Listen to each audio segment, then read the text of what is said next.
All right, everyone, thanks for coming out. As you know, I'm Mike Cernovich from Danger and Play, Guerrilla Mindset, and now we're doing movies. We're doing Silenced, and that's my director, Lauren. So we're sort of doubling up. So don't worry, nobody's faces will be on any kind of video or promotional materials unless you want it to be. I'm just getting it mic'd up because I don't really like giving seminars. I do them because it's a way to push myself to do something that I don't like to do. But I like to write, I like to be in my own little corner from the world, and I'm a very introverted guy. So that's my story. Thank you for coming out. And I want to do something real quick before we start. How is this different from other seminars? I don't like motivational seminars. I've been to them all. I don't really like the value of people jumping up and screaming and everything because it gives you a short-term pop. You feel good, right?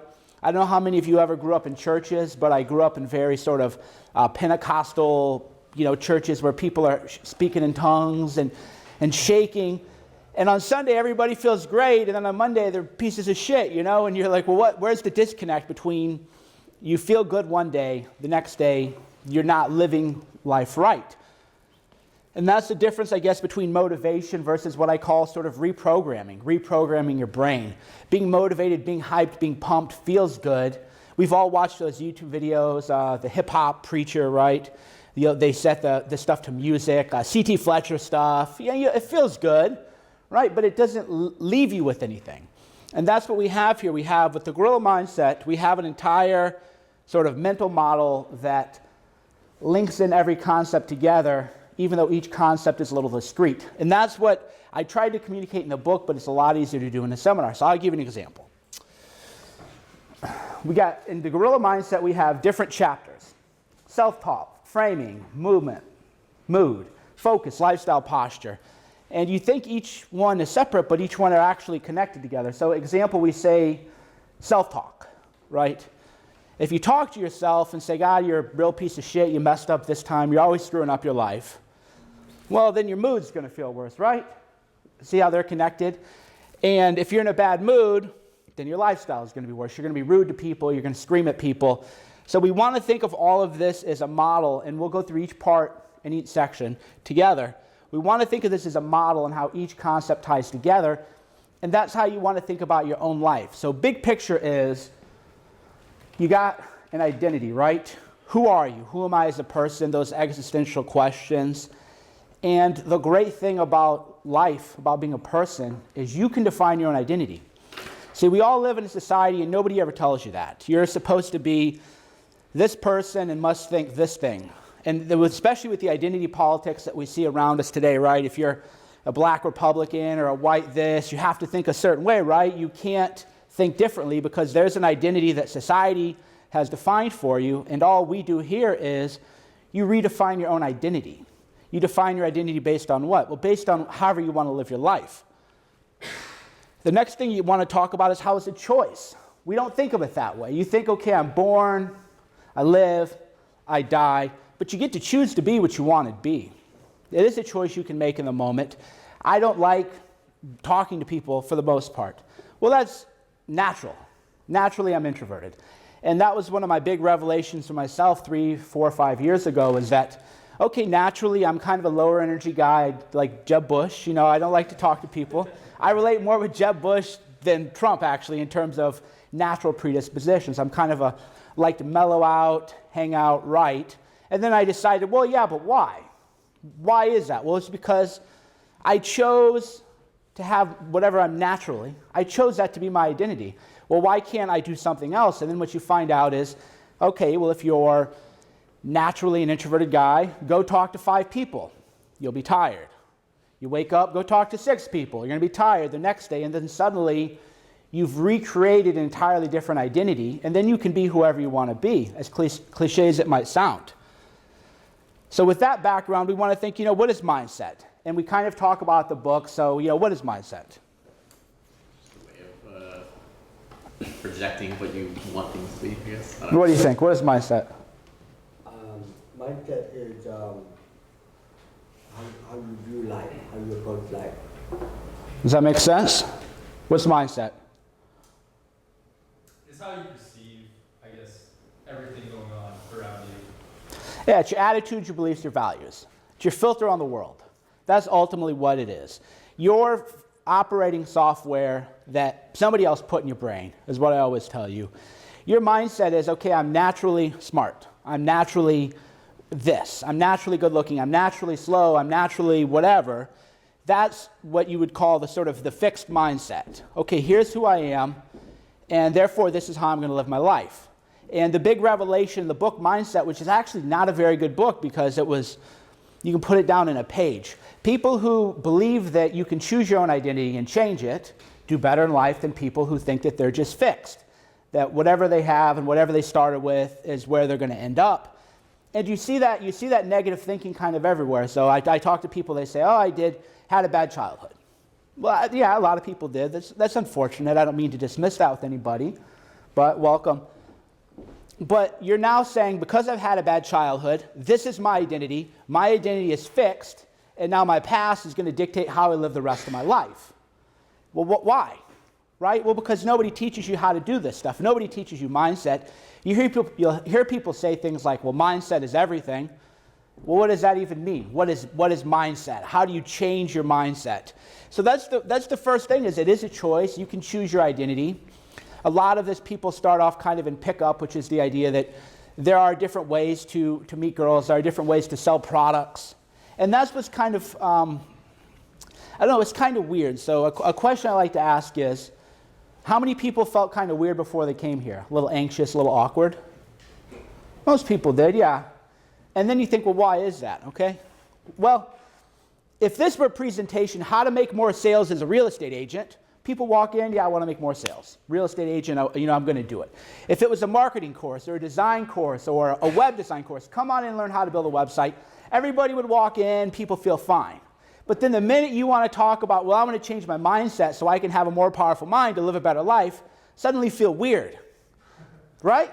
How does that make any sense? Why is that logical? And you realize it's because ultimately, you unconsciously, when you go really deep, you believe that there's something weird or odd about changing your mind. And then if you want to go even deeper, how far you go down the rabbit hole, society wants you to think that too. People have a vision for how you should live your life. Morality, guilt, shame. I'm embarrassed to come here ultimately. Well, why? Well, somebody down the road told you that you needed to sit in a chair at school, learn what you're told, right answers, wrong answers, even though school is dumb, and I hated it. But there are right or wrong answers, and that's your whole life. You're being evaluated based on these other people's standards. So you feel weird when you kind of start to think for yourself. But the good news is that everybody felt weird. I used to feel weird when I went to seminars. I went to a Jerry Spence seminar, Trial Lawyers College. I was 22, and I thought, God, well, who are you to go here? You're a nobody. You're an idiot. Nobody's going to care what you have to say. They're not going to like you. You're going to feel weird. You're not going to know anything. And that was what's going to lead us to the next thing. Self-talk, right? How do you talk to yourself before you come here? So somebody who raised your hand about feeling weird, tell me what you thought. What was going through your head before you came? What's this place going to be like? Mm-hmm. What's going on in there? How many people are going to be there? I don't know what to expect at all. And what were you saying about yourself? Did you feel weird? Like, why am I going to this? Who am I? Not exactly, but I was thinking, am I dressed properly first? Right, yeah. And as you can see, I'm wearing a vest. Yeah, somebody else. Give me an example. Somebody else who raised your hand earlier. So I went here and I kind of felt weird because I had to tell my wife where I'm going. Mm-hmm. I was trying to figure out how it would, okay, so I'm going for Oscar is given a sort of seminar Mm-hmm. type of thing, that's what I said. Mm-hmm. So, I had to sort of place myself into that kind of bucket that I had to explain to somebody. Mm-hmm. Framed it, right? Yeah. Right. So that's more positive. Admission that you've got work to do, that you're Yeah. not already as good as you can Yeah. possibly be. And to admit that is to admit a weakness, which is something that Right. can be difficult to do. Exactly. So you guys have way better self-talk than I had. Man, even my self-talk is, you fucking dork. Why would you go to something like this? God, this is dumb, you know. You just probably read some stupid shit on the internet, and here you are, and you're probably going to get ripped off, and, you know, they're going to upsell you on shit. What the fuck are you, you know? That's my self-talk is terrible. That's why I wrote the book. You know, people say, God, this is a great book, and it's like, yeah, no shit, I didn't make it up. This is my life. My life is, you know, self-talk, and then I kind of had this revelation. I had this revelation, actually, I was in a relationship, and then I applied this to self-talk, but I was being spoken to in a certain way by a woman, and I just thought to myself, and then I said, you know, if a guy talked to me like this on the street, I would just beat the fuck out of him, you know. If a friend talked to me like this, he wouldn't be a friend. If my parents talked to me like this, my family, I wouldn't talk to them. So why would I deal with this kind of talk from a romantic relationship? But you think about it, that's pattern brainwashing, right? You're supposed to endure a certain kind of mistreatment from other people, but it doesn't really make sense. Well, then I started to think of my own ways. Whenever I make a mistake, I go to like absolutes. You idiot, you always forget things, you always get lost, this is why you have to leave early. And then I thought, well, if I talk to other people like this, nobody would want to talk to me, right? Why? Because that's negative energy, negative vibes. So I'm sending negative energy to myself 24/7 without even realizing it.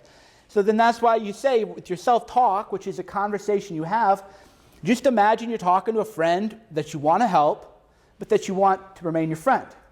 So a friend comes in, oh yeah, you know, my wife left me or something like that. You don't say, God, of course you did, you fucking idiot, you know, like I would have left you too. No, you just say, well, that's terrible. Let's kind of reconstruct what happened, figure out how to build back from this. It's the same thing, you lose your job. If a friend lost a job, you know, what are the big ones? Health, relationships, and career. Those are the three sort of universal issues everyone have. If somebody lost a job, you not say, wow, your life is over. You lost this job. Whew. But who here has lost a job? Okay? What'd you say to yourself when you lost a job? Fuck. Right? I'm fucked, right? Yeah. Right? Yeah, exactly. Exactly. You're going to be broke. You're going to be on the street. You're going to be destitute. You're never going to have any money. Now, how helpful was that to your life? Not at all. Right? And would you talk to your friends like that? No. If your friend lost a job, you would say, well, that sucks. You know, go cry for a weekend and be depressed, and then on Monday, let's kind of figure something out, right? So you think about it that way. When you reframe the conversation, you think about it that way, suddenly you talk to yourself a little bit differently. I don't tell myself the world is unicorns and I'm so happy and everything's perfect. I'm realistic about the world. But the way to avoid that negative self-talk is you avoid absolutes. Nobody here is always great, always terrible. That's what we want to say. I never do things right. I always make this mistake. That's what we say. Well, you just avoid absolutes. And the way you talk to yourself, especially if you're a more introverted guy, is you just start to say, okay, I've made a mistake this time, and then here's what I'm going to learn from the mistake, and here's how I'm going to avoid it. And then as that process runs through your head, it leads you to our next part, which is framing. How do you frame things? And framing is probably the most important part of self-talk, even though it's its own little thing. You can say, because I've had really bad things happen to me, and I actually got kicked off a message board, so I'll kind of tell you my story. So I had a really bad autoimmune skin condition, right? I'd written about it at Danger and Play. My eyes were swollen shut, my skin was peeling, I was losing my hair. I couldn't hardly move. I had to sleep with ice packs. I couldn't sleep for more than, say, an hour at a time because I'd have to get up and put ice packs all over my skin. And here's what I thought.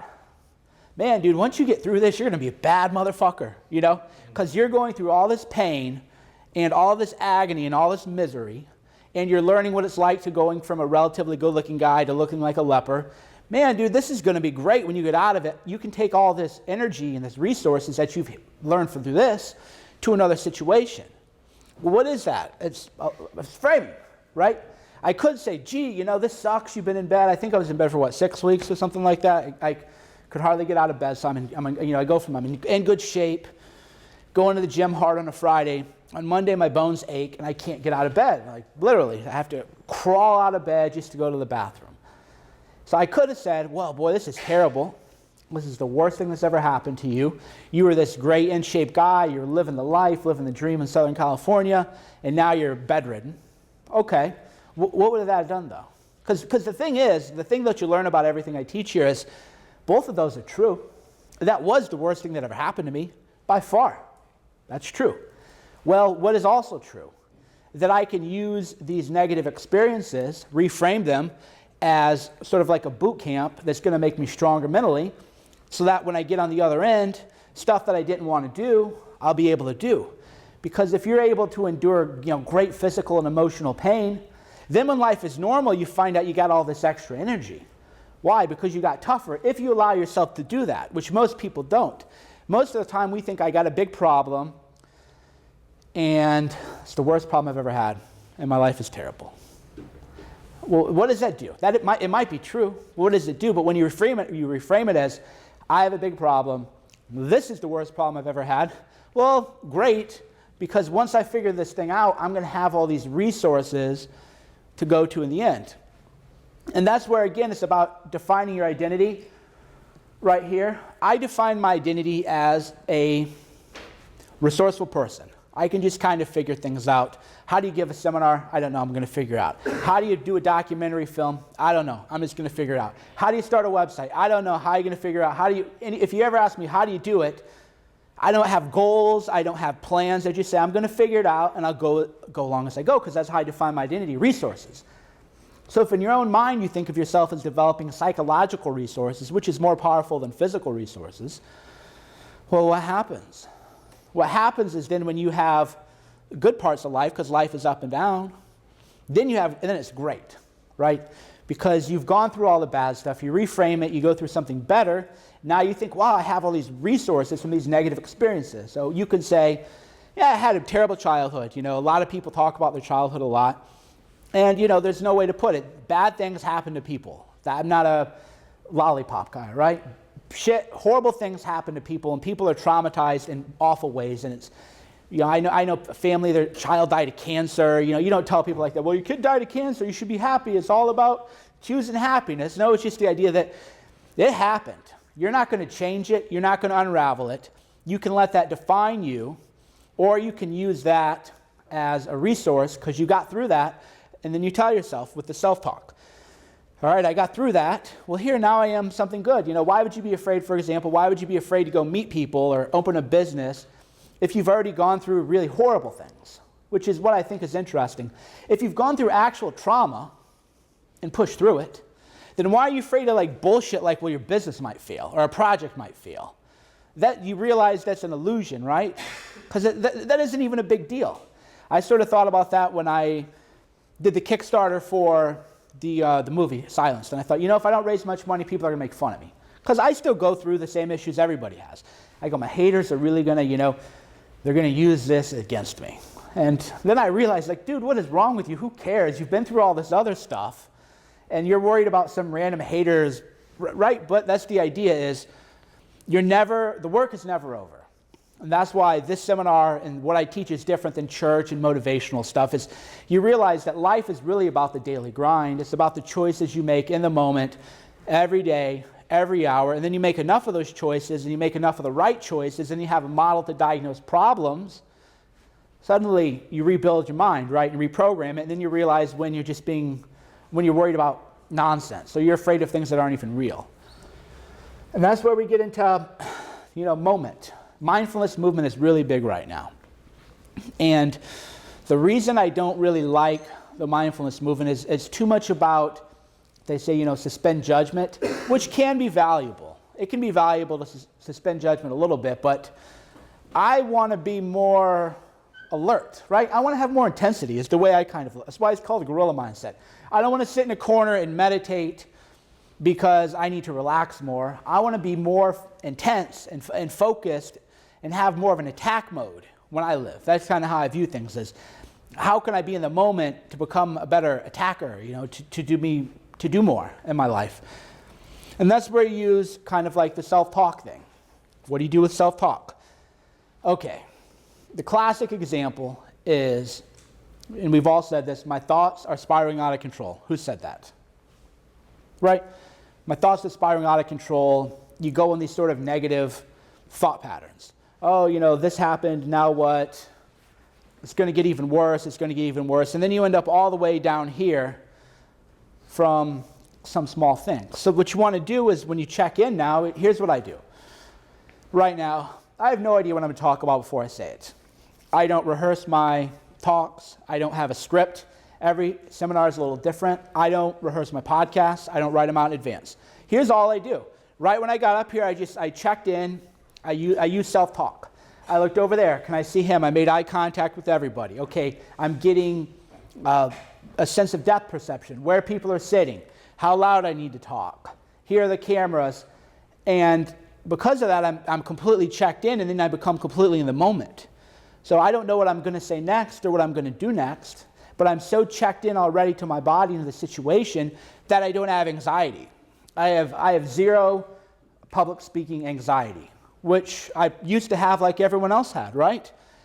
Well, why did I have it? Because I wasn't checked in.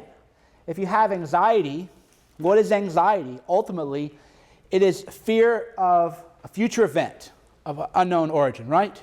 That's what anxiety is. If I'm sitting here and I have public speaking fear, why do I have it? Well, because something that might happen that hasn't already happened.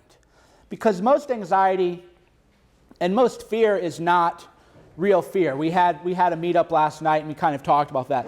If a rattlesnake came and ran at me, I would be startled because that would be an actual threat.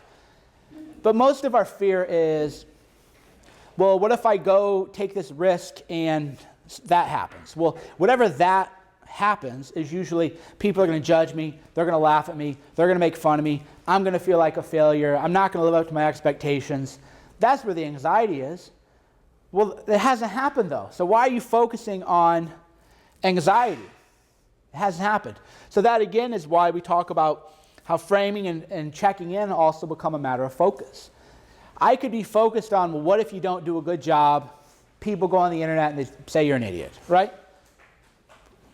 I could. That's what most people do. I mean, how many people here have fear of speaking in public? Right, everybody. Okay, so you in the white shirt, if you gave a speech and it was terrible, what would happen to your life? Probably nothing. Nothing, right? You'd look like an idiot. Maybe they wouldn't call you back. You'd feel a little shame. It's all unconscious. So then you ask yourself, well, why am I afraid of that? It's not even a real fear. It's something, and it hasn't happened yet, too. So you're afraid of something that might not even happen, and that if it happened, it wouldn't impact your life anyway. You would just feel a little emotional. So then when you start to deconstruct that, you realize, okay, I have anxiety because I'm focused on something that might happen. But when you're focused on where you are right now, you don't have time to have anxiety. So I have zero anxiety. I don't have any kind of the frights other people have, only because you choose to focus on where you are in the moment. That's where you check in. Okay, I'm in a body, I'm standing here, my arms are out a little bit. I kind of flex my glutes, I get good posture, and then now I'm zeroed in on that because you can't focus on two things at one time. I posted good videos at Danger and Play where, did anybody see that commercial where they say count how many times the person dribbles the basketball and then count the times they pass the basketball. So they're passing a basketball to 5 different people, and as you do it, a guy in a gorilla suit walks through. And then they say, okay, did you see the guy in the gorilla suit? Nobody does, right? It's called inattentional blindness because you can only focus on one thing at a time. So if you're focused on a negative outcome that might happen that isn't even a big deal, then by definition, because of how our brain works, you're not focused on where you are now. And then the good news of that is if you focus on where you are now, then you don't have the brain power to focus on this other potential negative thing. And that's why being in the moment, checking in, and that's where self-talk comes in. I just say, okay, here I'm standing around. This is the dialogue that goes in my head.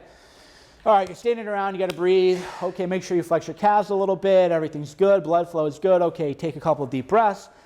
So that's what I'm saying to myself, and when I do that, I become checked into my body, checked into my mind, and I don't have time to focus on what could happen, bad things that could happen. Your brain just doesn't work that way. So that's the good thing about being kind of like an irrational person, is you are allowed to brainwash yourself. And you brainwash yourself by choosing what you focus on and choosing how to reframe it. And then the next one is, mood. The big thing with mood is because it's a choice. We've all had this happen. You wake up, wrong side of the bed, you're just in a bad mood, right? I'm in a bad mood. Stay away from me, I'm in a bad mood. Why do you accept that, right? Why do you accept that moods happen to you and you're just going to let that mood happen? Why don't you take an active approach to managing your mood? And that's where the big mindset shift is in Gorilla Mindset. You just recognize that you can take an active approach to anything. So you might be in a bad mood, you might be in a sad mood. That doesn't mean you have to just stay there until the emotional cascade washes over you. There are different ways to change your mood. I usually just change my mood through self-talk. So when, I haven't been in a bad mood in a while, but I guess when one happens, I just start to think, okay, where do you feel? I usually feel emotions in my body. Does anybody else do that? You ever feel emotions in your body? So I was actually, the last time I think I was in a bad mood, I was in Vietnam and I was on a motorbike and just a bad mood came over me out of nowhere. And then I realized that, I felt at my leg. So if I'm in a bad mood, sometimes I just rub my leg and then the bad mood goes away. Why? I don't have any idea, to be honest. It got me on this weird, I went on this really weird sort of thought experiment, which is, how can what you think change how your body feels unless your thoughts have mass, right? Because if your thoughts don't weigh anything, then they couldn't cause impulses in your body. And then you kind of start to think, what is a thought? Does a thought exist? Where does it exist in the mind? Does it weigh anything? Does it have mass? Does it have velocity? And, who knows? I don't know why, if I'm in a bad mood, my leg hurts a little bit, but I just know that that's true. And that's where so much of this is simply, checking in, just being aware. If you're in a bad mood, just say, why am I in a bad mood? And write it all out. Or if you're in a great mood, why are you in a great mood? Well, what did I do in the last 24 hours? Did I sleep enough? What did I eat? Did I talk to the right people? A lot of times you end up in a bad mood because you talk to idiots or morons, and 12 hours later, the unconscious mind sort of triggers, right? And you realize, well, why am I in a bad mood? Well, I talked to this idiot that I don't like, that's always draining me, and that's why I'm in a bad mood. And then you figure, okay, we're going to change that, right? That's where the lifestyle comes in. I've written the definition of lifestyle, so don't answer if you've read my definition. So what is lifestyle? Anyone? How do you live your life? What do you do? How do you view things? It's lifestyle is two things, right? The people you're with, the things you do, or your habits, however you want. Ultimately, if you deconstruct your life, what do you do on a day-to-day basis? Your lifestyle are your habits and the people you see. That is 100% your lifestyle. So when you start to analyze it this way, you look at, okay, who am I spending my time with? How much time am I spending with them? Do I feel good about myself after I've been with that person? Do I feel more inspired? Do I feel more encouraged? Or do I feel kind of like a drain? And if you feel like a drain, then people got to deal with all these other issues. Well, it's family, you have to talk to them. But then you got to say, well, why, right? Why do I have to talk to people who make me feel shitty? Why? And then you start to realize there is no why. Somebody else just put that there. They made you do it. So then you start doing a lifestyle analysis. And what you're going to find is that, most people make you feel either neutral or worse about yourself. How many people, think about the 5 people that you talk to the most. How many of them would you really say are on fire about life, really excited about life? They have new ideas, you meet them. I always call it, so for me, all of our tests are different. My test sort of for a friend is, they always have to be up to something. So if I don't see a guy for a month, hey man, what's going on? I expect that person to be up to something. Oh yeah, I'm trying this new thing, or I have this business idea that I was talking about. And every time you see them, there's something new. Most people, it's the same shit, right? If you haven't seen them in 5 years, they're doing the same thing they were 5 years ago. For me, that's a no-go. But you have to define for your own reality what you want. And that's where I guess my approach differs too than a lot of others. I don't tell you what to do. I always say, as long as you don't have kids chained up in your basement, I don't really care how you live your life. Vote for Bernie Sanders, Hillary Clinton, Trump, Cruz. It's of no concern to mine. I just honestly don't care. But you have to start thinking for yourself and defining reality for yourself and defining who your friends are going to be. And then you can, and again, it is a choice. Just like you can choose to be better, you can choose to surround yourself with better people. And then the next thing we're going to do, I like to kind of break it up a little bit, is we're going to talk a little bit about posture, and then we'll kind of break down into groups, and then you can work on each other's posture. But, we all know This is why everything works together, right? So posture is related to mood, and then self-talk is related to posture. Here's what you'll learn if you ever read a book on acting or directing films, and Lauren will validate this. If you ever want to change the scene in a movie or you want to change an improv, you change with status, because status is going to change the body language. So the way people talk to you, they dress you down. Remember that expression? They dress you down because they take up less space. It changes everything. So what happens is that if you have negative self-talk, your posture is going to change. And if your posture changes, you're going to be in a worse mood. You're going to feel less valued, less empowered, less strong. So what we're going to teach you today is kind of how to interrupt these moods. And that's why we work towards posture is once you have the awareness of being checked in, you can say, I'm in a bad mood. And when you're in a bad mood, all you do is you don't fight off the mood, but where am I sitting? Where is my posture? If you're in a bad mood, you're usually maybe, if you're angry, you're going to go forward. But if you're kind of sad, you're slunched over, right? So then you realize, okay, when I'm in a sad mood or a bad mood, I'm slunched over. So then I'm going to interrupt that mood through posture. The same is true as if you're angry. The next time you're angry, just say, check into your mind, you're angry. Angry and anger is a forward-moving emotion, right? If you're angry, that's why people say, and you start to become a real student of language. If you're angry, people will say, well, take a step back. There's so much wisdom in what people say, this kind of homespun wisdom, but we've never analyzed it, and nobody teaches you how to deconstruct it. But if you're angry, everyone will say, take a step back.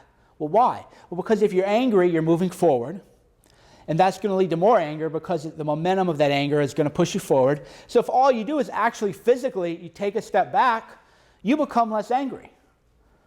Try that next time you're angry. People say, how do I control my anger? Well, if you're angry and you're leaning forward, just interrupt the pattern, right? Because now your body's leaning towards the pattern. You just interrupt it. You take a step back. I just take a step back, look up, and lean back, and then suddenly not really angry anymore.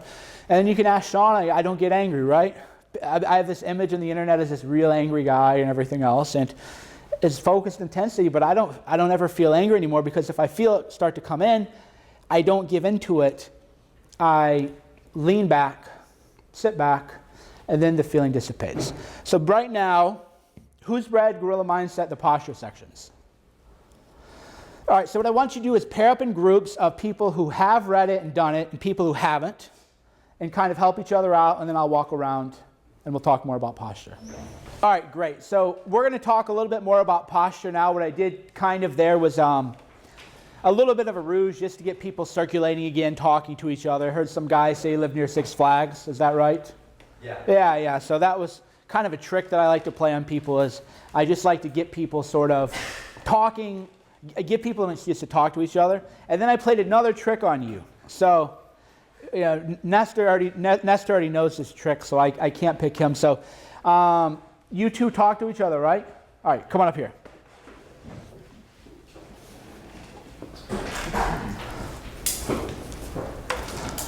All right, so just you come, and we'll blur your faces. So you turn that way, you come over here, go back to back. All right. And I want everybody kind of, if you talk to somebody, I want you to play this game too. So he knows the game too. So you guys talk to each other for how long? Like 2 minutes. Couple minutes, good conversation. Yeah. You got to know each other? Yeah. All right, what's your name? Renee. Renee, what's your name? Mason. Okay, Mason, what color are Renee's eyes? Brown. What do you think? What color are his eyes? Brown. Okay, good. Have a seat. Okay, did everybody else know the right answer to that question? Turn and face whoever you were talking to. Okay, so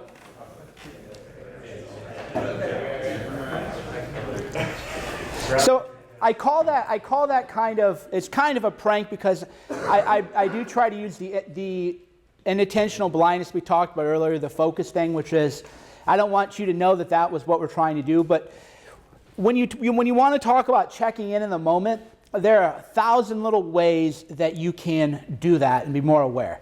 So if you're talking to somebody and you're afraid of being judged, any kind of power position where you're a job interview, selling somebody something, you can focus on how you feel about that anxiety, or you just think to yourself, what color is that person's eyes? right? Now, if you're focused on what the eye color of the person is, you're going to be more checked in, right? You're going to be more present. And then you think, too, how many people do you talk to who make eye contact? Do that. Not very many, right? Most people, they kind of look down like this because they have bad posture or they're afraid to make eye contact. So that's what a little gorilla mindset shift, a little habit, very, very small. That's why I say the stuff I teach isn't one thing going to completely alter your reality, but you start thinking, okay, why don't I make eye contact with everybody? The person, the cashier at the Walgreens, the person who gets my coffee, and what if I just write down, the color of the eyes of everybody I said? Well, immediately now you're more aware of people, you're more checked in, and when you talk to people, they feel like there's more of a connection. And that's one little thing, one stupid little bullshit thing that you can do that's going to have a really big impact on your life. And that's another way to kind of think of your life is, we all want the program, right? How do I do X? Where X is always, how do I bench press, 500 pounds or make millions of dollars or start Twitter or Facebook? There's always some big X. And they want the program, Mike, write me a program for the gym and stuff. And I just say, just go to the gym, man. Like, what do you mean? Go to the gym, walk around, look at the machines, kind of figure them out, maybe stretch. Well, that's not the program. I'm like, yeah, but you're going to the gym, which you weren't doing before. That's one little thing. So then when you talk about, well, how can I be a better communicator? How can I feel less self-conscious talking to people? Well, make eye contact. Well, I'm afraid to make eye contact. Okay, don't think of it as I have to make eye contact. Then you just start to say, I'm going to know the color of the eyes of every person I talk to, from the cashier all the way up to my boss at work. Does that take any kind of effort? Does that make you feel weird? No, it's just a little exercise you can do in life. And you can do that all the time. And that goes, again, back to checking in, being mindful. And then here's another thing you're going to learn. And that's why we're going to talk about posture, and I'll get a volunteer up here in a second. So, like everybody here, and I can rationalize it because I make a living on the internet, so, I can do this all day because that's how I make my living. But like everyone here, I'm naturally not looking up with my chin up. It goes back to earlier, you can choose your identity. Well, you can choose your posture also. So here's what happens if you're always looking down like this and looking at a computer. When you walk around and you meet people, does this look like a confident person? Right? Here's how I stand naturally, This is kind of how I stand. Okay, yeah, you idiot. I can't believe you said that on Twitter, I'm going to get this guy, And then what happens is now you put, and that goes to lifestyle. See how everything's connecting? Are you getting a sense for how I'm always trying to relate everything back to the mental model? So this is how I'm naturally kind of like sitting, So if I come up to you and I have to do something important, do I look like a confident person at all? You can say, no, I don't. I mean, that's the right answer is I don't. If I'm looking down at the ground, my feet are kind of closed in, my shoulders a little bit slumped, I don't look confident. And if I don't look confident, people are going to take me seriously. But moreover, if I'm shut in like this, unconsciously now, I'm communicating to my own body that I'm not a confident person. And then that's going to impact the way I interact with other people because now I don't believe in myself anymore, even though it's all unconscious. Now, a lot of people think that's crazy until you go back to self-talk. What percentage of communication is nonverbal? 90, 80, yeah. So people argue, at the margins, is it 85, 75? Almost all of it is. Okay, self-talk. How much of your body language is you communicating with your body? 75%, right? 80%, whatever. So if you're like this all day and you're shut in all day, you're not going to feel more open to the world. You're going to feel closed off of the world. You're not going to feel confident. You're going to become, a shut-in. So we'll take a volunteer who wants to come up. Nobody? Do I have to call on somebody? Here, we got a guy right here. And we'll blur your face if you don't want to be. No, okay. All right. All right. Excellent. All right. So the way you want to do it is you want to create sort of a body language communication baseline. And you're always going to return to this baseline whenever you're sort of having a problem in life. Okay. So you have to create the baseline. So what you want to do, real quick, here's the best way to do it, is just jump up real quick. Okay, now how do you land? Do you feel strong when you land? So I want you to jump, and then when you land, there you go, see? About shoulder apart, right? So that's what they actually teach you in sports performance or boxing or wrestling or anybody is, well, how far should you have your feet out? Well, you just jump up, and then when you land, is it a steady land? No. Well, then what happens is now you find, okay, your hips, now you're grounded, right? Yes, So do you feel grounded? I do. You feel grounded, you feel your chest up, you feel your glutes are flexing, right? So now you know that if you end up like me or anybody else, or you're leaning up against the wall, now you know that this is where you got to return, right? So whenever you're in a bad situation, then you know that you're not grounded. So have you ever heard that expression, this person isn't grounded? Well, think about that, right? Again, become students of language. When people say things, look for the meaning. Well, if you're not grounded, it's because your body language isn't grounded, so you're off balance. And then if you're off balance physically, you're going to be off balance mentally, right? So that's the first step, is you want to figure that out, okay? The next step is you realize the connection between mind and body. Most people don't get. Here's what I say to myself. We talk about this with self-talk, affirmations. I have sort of like a mantra that I say to myself, which really works. And I get my legs, I get them set up, and then I just reach up and I look up and I say this. Lauren knows me, I'm a fucking lunatic, and I say, I open myself up to the world and all of its possibilities. That's what does it for me. That's why people say, how do you figure out all this stuff?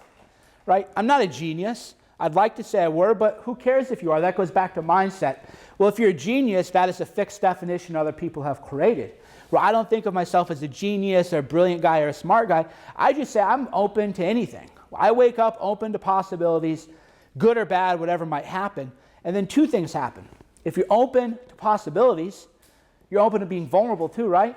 How many people here like being vulnerable? No, nobody, right? If you take 10 pictures, your selfies, the right angle, filter them right because you're fearing judged.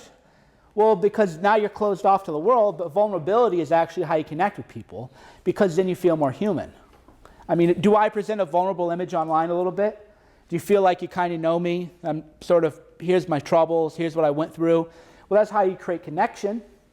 But if you're closed off to connection because you're not vulnerable, you're not going to do anything with people, right? So that's the first thing, is you always want to check in with your hips and you want to be grounded. So I even say that to myself, grounded. Okay, you're grounded. Grounded is a good place to start because if you're off balance and you're open, the wind is going to blow you, right? So they say keep your mind open enough that new thoughts can come in, but not so open that everything leaks out. I think that's the expression. But the idea is if you're open to anything, but you're not grounded, then the world is just going to blow you to and fro, and then you just become a flake, which a lot of people are. So, yeah, the first thing you do is you just say grounded. Okay, I'm grounded. You feel good, right? Now just lift your arms up, open up. Yeah, spread up. You're looking up. Now, is your mood changing a little bit? You feeling right? Yes. You feel better, right? You feel more open? I do. Right. Now, this is 100% true.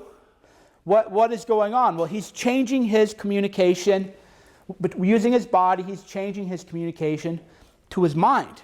So now he's signaled through body language to have an open mind about anything.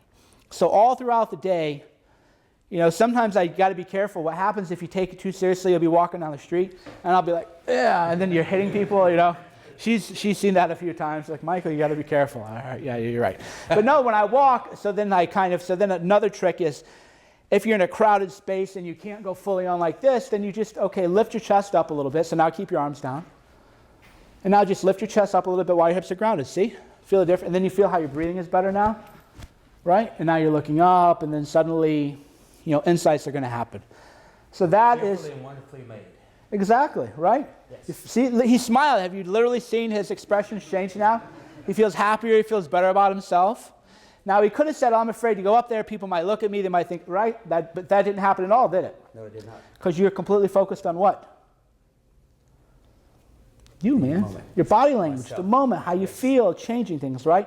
So then any kind of anxiety, he's not stage fright. Does he have stage fright at all? No. None. No. He's one of the people, yeah. Right? So thank you. Give him a round of applause. Right, so right there, he's one of the guys who raised his hand earlier, is a little bit afraid of public speaking, which everybody is. 30 seconds, he's not. Because why? Because he did everything. He checked into his body, checked into his mind. Instead of focusing on, okay, I'm standing in front of people, are they looking at me? am I wearing the right outfit or whatever? He just said, I'm not focused on any of that. I'm checked into my body. I'm in the moment. And then what? And then you feel great, right? You feel completely charged up.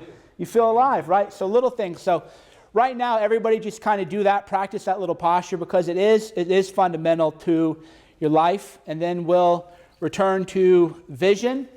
So what I want you to do now is practice the posture stuff, a couple minutes, and then we're going to go to vision. And then we do a Q&A where we're sort of, whatever you guys want to talk about, we can talk about. All right, so as you can see now, everything is tying together. Self-talk isn't a chapter on its own. It's not a section on its own. Self-talk is also posture, because your body language and your posture is part of your self-talk. Self-talk is also getting in the moment. If you're stressed out, if you're worried about something else, you just say to yourself, okay, here I am, I'm in a room. The room is 15 by 15, and I'm about to talk, and I'm looking at a camera, and self-talk. Now you're checked in, now you're fully aware. You can do that for anything. Framing, how you choose to view the world. This is a real bad situation, self-talk. We'll use your self-talk to reframe it as a way that'll make you a more resourceful, stronger person. And then that, again, goes back to focus, right? Focus, checking in. If I'm focused on, I might look like an idiot in front of people, then you're going to feel a certain way. Your mood's going to be different. If you're focused on, I'm just going to worry about my posture and opening things up and being grounded, you don't have time and energy and the mental resources to focus on the other thing, right? So see how they all kind of connect. Lifestyle we talked about a little bit, but I want to reemphasize this because it kind of relates to framing. You can use gorilla mindset defensively or offensively. Defensively is, oh shit, this is a bad situation, life is bad, I need to not feel bad. That's where you usually begin. That's kind of where I began. Well, here's what you can do more. Use it offensively now. Now you think, okay, I'm feeling pretty good now. Now I can really rock and roll because I have all these skills I need. But that's where lifestyle comes in. You are, if you're eating Doritos or not going to the gym and not doing cardio, you're going to have more bad moods. You're not going to feel as good about yourself. If you're talking to negative people, if you don't like your boss, we've all been in a situation where, the feeling of dread when the boss walks by, we've all been there, right? Well, if you're feeling dread because of the people that you surround yourself with, you now have to use gorilla mindset to not feel dread, to not feel bad. So what I want you to start thinking about is quit playing defense. Quit thinking, how can I not feel bad? You want to figure that stuff out too, but you want to figure out, how can I feel great? How can I take things to the next level? How can I, again, be more open? And that's why every day, my mantra, my whatever is going to be different than yours. Mine is just really open. And the reason open is how I view it is because I'm resourceful. So I'm open to anything. Bad things are going to happen too, but then I'll use those bad things to kind of figure out how to do something better. And then when you're open, you find out you meet more people, you become more lucky, more opportunities present themselves because we all live in the same world and they're all there. And then finally, we want to lead that all the way back up to vision. Now, vision is one of my favorite subjects, primarily because if I tell people here, how many of you have mastered the art of visualization? Raise your hand. Raise your hand if you're a master of visualization. Everybody, raise your hand. Now, and I'll tell you why. When in your brain do you go think about something that bad happened to you? Everybody? When you go in your brain and you think about something that bad happened to you, what happens? Does it change how you feel right now? Does it make you feel worse? Maybe give you less energy? Maybe affect your body language, your posture? Okay.